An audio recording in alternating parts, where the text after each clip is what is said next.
சித்திரை 19 பாஸ்கா திருவிழிப்பு உயிர்ப்பு பெருவிழா.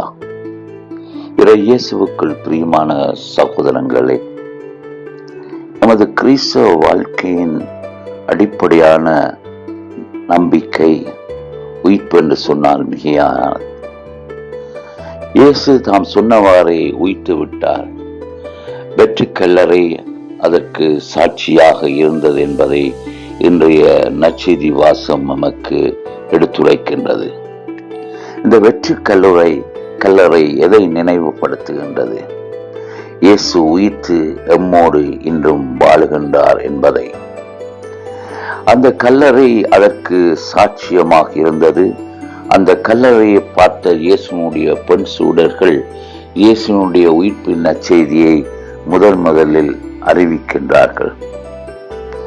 எமது நம்பிக்கைகளுக்கு எல்லாத்திற்கும் ஊற்றாகி இருப்பது கிறிஸ்துவனுடைய உயிர்ப்பு என்று சொன்னால் மிகையாகாது.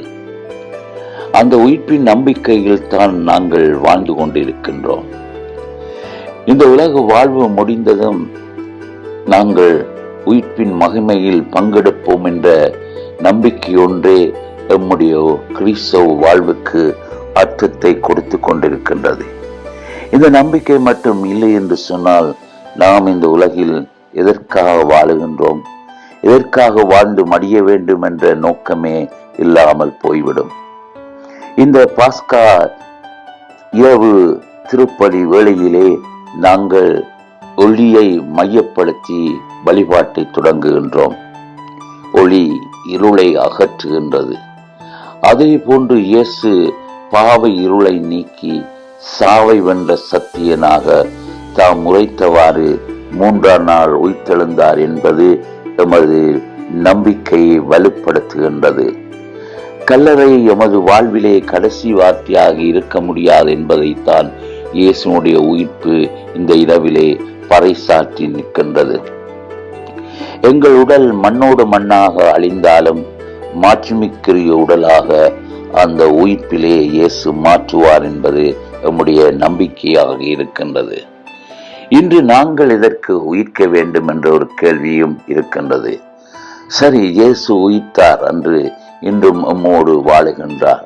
அவருடைய உயிர்ப்பின் சாட்சிகளாக நாங்கள் ஒவ்வொருவரும் வாழ என்ன செய்ய வேண்டும் என்பதை இன்றைய நாளிலே சிந்தித்து பார்ப்பது சால பொருத்தமானது.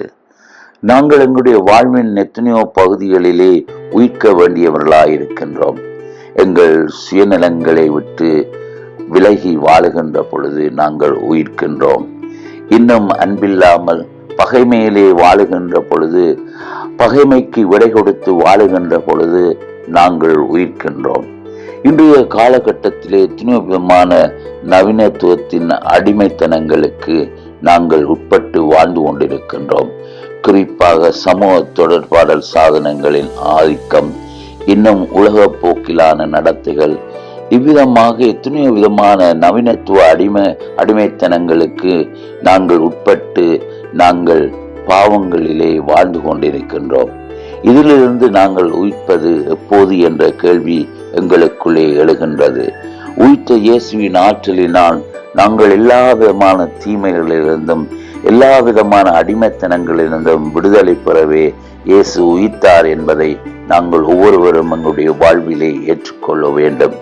இந்த இரவிலே நாங்கள் குறிப்பாக இந்த இருளை நீக்கிய இயேசுவின் ஒளியிலே நாங்கள் ஒவ்வொருவரும் வாழ்ந்து இயேசுவின் உயிர்ப்பின் மகிமையிலே ஒரு நாள் பங்கெடுப்போம் என்ற நம்பிக்கையோடு தொடர்ந்தும் நாங்கள் எதிர்நோக்கின் திருப்பயணிகளாக இந்த ஜூபிலி ஆண்டில் பயணிப்போம். ஆமேன்.